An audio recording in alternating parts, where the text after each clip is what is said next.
Hai guys, hari ini gue mau bikin resep sambal mata tapi nggak pakai kecombrang karena ribet, jadi gue pakai bawang merah aja.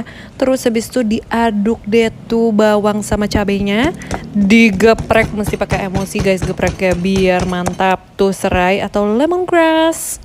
Bagian yang lembut yang kalau misalnya kalian gigit nggak bakal ada keset-kesetnya gitu. Nah, bahan yang itu. Terus satu batang itu cuma dapat segini, makanya susah dan mahal ini sambal mata.